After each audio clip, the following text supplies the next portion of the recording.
I will bless the Lord at all times, and his praises shall continually be in my mouth. What's going on, everybody? All my brothers and sisters around the world.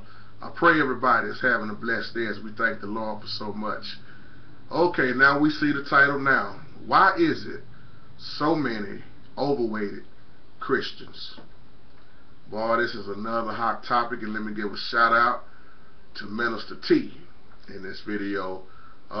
Very powerful question, and I know a lot of Christians are going to get mad, but let me tell you, y'all, JT is not here to make you mad.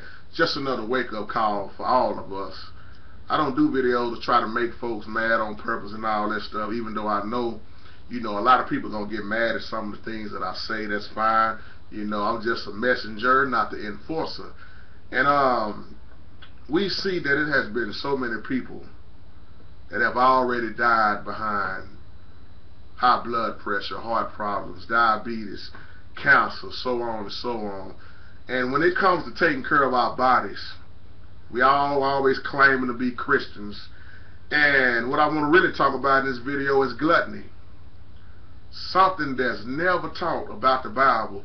Is it a sin? You best to believe it. You best to believe it. But a lot of people don't think it's a sin, It's always overlooked, and it's amazing to me how so many religious people sit back, always getting on other people because they getting high, they smoking, they getting drunk. But when you tell them about overeating, oh, you done messed up, haven't you? When it comes to talking about gluttony, like the Bible teaches us about it, we already know this is our temple. We present our body a living sacrifice to be holy and acceptable. So the Lord showed us also that he wanted us to live on earth and take care of this temple. Even though we living on borrowed time, but the Lord didn't say live no any kind of way. So when it comes to living for the Lord spiritually, and then when we look at the physical side of our life, why is it so many Christians are overweighted? Why is it when church let out, you see many people going to the buffets to get fat, full, and lazy every Sunday, or going home, cooking so many meals that's going to pretty much put you in the hospital? I'm not talking about what I heard, I'm talking about what I know and what's been going on for years in my family and your family. But they down the religious people. It's amazing to me, though, that they down, oh, you always getting drunk. Well, you always eating. It look like the one that's getting drunk is outliving the one that's eating too much. Y'all, can we keep it real in this video? If you start talking to a Christian about overeating, they don't want to hear it. They don't want to hear it. Look in the choir stands. Look at how many overweighted choir members you have. And once again, y'all, this is out of love. I'm not, trust me, if your feelings get hurt, man, maybe this video just is not for you. In the choir stand, you deal with so many overweighted people who always getting out of breath, tired from walking up and down the steps. And that ought to show you, my brothers and sisters, that, hey, maybe I need to lose some weight. I'm having a hard time breathing. I'm always lazy. I'm always this. I'm always that. I need to start doing things different. We claim that we love the Lord so much, but why is it when it comes to doing things different, we have a hard time doing it? Gluttony is the sin that most Christians, they just like to ignore it, y'all. They ignore it. They look over it. They, once again, hey, man, don't talk to me about what I'm eating. That's why it's a problem when people get to point fingers at who doing what, and then when you go home, it reminds me of some of my older people who have passed on with growing up. They always tell, oh, how big you gonna get with your fat self? And they be about 3 times bigger than you. Be getting on you about losing weight and telling you better quit eating this and you better quit eating that. But when they go home and when they look in the mirror, they about 3 times bigger than you. If we would do things the way the Bible teaches us, we wouldn't see overweighted Christians. I'm keeping it real now. It's a different ball game to, some of the women who are, a lot of the women we can say, who have babies, put on baby fat, and the babies come out and the woman gains weight. But, that even with that, a woman can still turn back around and drop that weight. You got overweighted men, you got overweighted women, The thing is how bad do you want it? How bad do you want to lose weight? We know right now we getting ready to go into the month of December. After that, somebody gonna be making a New Year's resolution to lose weight. They've been making the same resolution for the last 10 years. And I'm gonna buy a treadmill. I'm gonna buy this. I'm gonna buy that. Treadmill been sitting up in the attic for about 2 years from the last few New Year's resolutions. It's all about stop talking about things and do it. Long as you talk about stuff, you're just gonna continue to talk about it. So when I look at this topic and think about how so many Christians ignore gluttony because they love what they do. I mean, diabetes is so overtaking everybody out right about now, man. Like I say, these heart problems, congested heart failure, you know, too much sodium intake, too much saturated fat, too much processed meat, all this stuff adds up. And remember, it ain't going nowhere. You putting it in your system week after week, day after day, year after year. It don't have nowhere to go. Just like when you smoke and when you get drunk, you know the consequences. You can wind up getting liver cancer, lung cancer. It's always consequences behind what we are doing. I think some of us just like to play a game to see how long we're going to last. Well, man, I've been drinking, getting drunk this long. It ain't never bothered me now. Or I've been getting high. I've been, you know, my lungs still good. And we tend to walk around with that mentality like we can't get sick. I was talking to a brother the other day, man.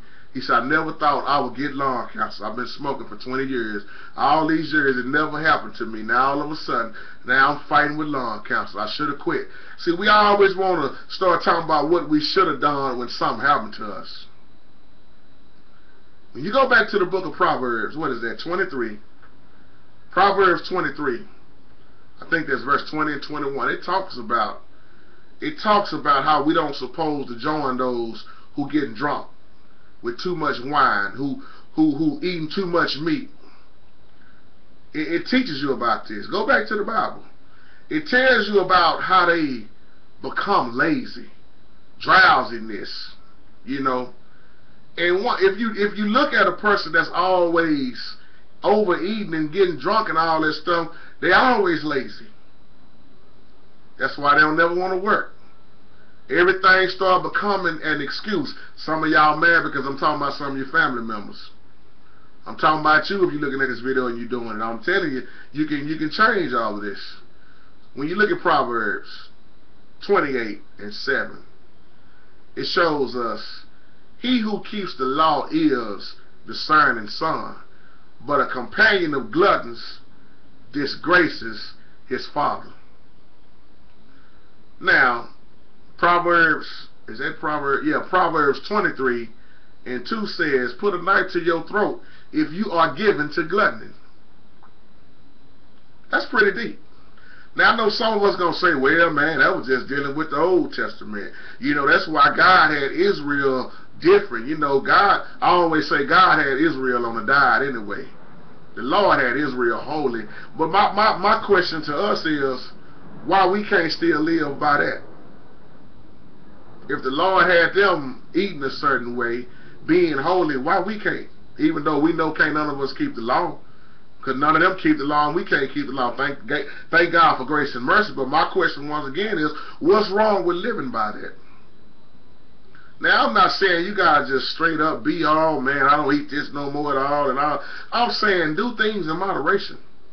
You know, I tell people all the time, get your burger every blue moon, every now and again. But if you sitting up eating Jack in the Box, McDonald's, and Popeyes, and KFC, and Taco Bell, Taco Bueno, Taco Cabana, all, you know, if you sitting up eating this stuff every day of the week, why do you expect to have good health and strength? And then on top of that, you ain't doing no exercising, you ain't getting up walking, all you doing is eating and sleeping, and y'all know the rest. Your body cannot keep taking all of that. I'm reminded of my partner I lost a few years back who just loved to smoke dope. And I always told him, man, that stuff is eating your insides up. He would never eat right though, but was always getting high. We have to do things right. The thing is, if a person can't control their eating habits, That means if you can't control your eating habits, that also means it's going to be other bad habits that you can't control. You can't control this one, you can't control that one. How many people do you know right now fighting with more than one bad habit? A lot of them, don't it? A lot of them. And the problem, black people, especially with us, we got too many bad habits. I know too many of us that love to get drunk, love to get high, love the fast food restaurants, all the grease and eating all this crazy stuff. I'm just keeping it real, and y'all, I'm saying black people, but let me say this all in general, because it don't matter what color you are. It's overweighted people in every race pretty much look like. But then you see some that's not overweighted. It's a lot of black people that's not overweighted. It's a lot of white people that's not overweighted. It's a lot of Mexicans that's not overweighted. I know a lot of people of every race that's not overweighted. And they don't make up excuses. They said, I didn't like the way I looked, I started doing things about it. Self-control is very important, y'all. This is the thing. You don't supposed to let your appetite control you in the first place. You supposed to control your appetite. Really. That's why I say, then when you look at all this processed food, now look at all the steroids, you don't know what's in half of the food now.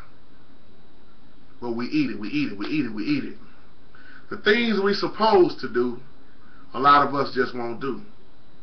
We always just think the Lord is just worried about our, spiritual life, brother. Don't mean, eternal life. Well, okay, I understand that, but at the same time, the Lord wants us right now on earth to live a certain way, to eat a certain way. He didn't say walk around here eating up everything and being no fool. That's why the Lord shows us about this right here. This is the problem as I close. When you look at your parents, your grandparents, their parents, generation after generation, here's the problem. So many children are going to continue, just like I said, we're celebrating holidays and everything. We're going to continue to do what our parents did, what their parents did, just because we think it's right. And what do you mean by that also, JT? I'm glad you asked. Look at how most parents died, grandparents died. In my family, I can say it off top.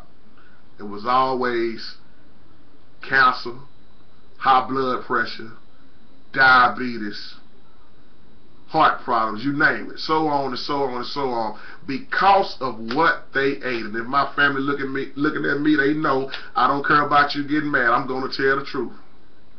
It's about what you took in your body, same way they did, and that's why you see children who die with the same thing that their parents died with. I know that's rough to say, but it's right. Man, he died just like his mama died. She died just like her daddy. They ate the same thing. What happened to her? Diabetes took out. First they had to take her legs off, just like they had to take her mama's legs off. It goes on and on and on, but we don't think about this stuff. It's real, y'all.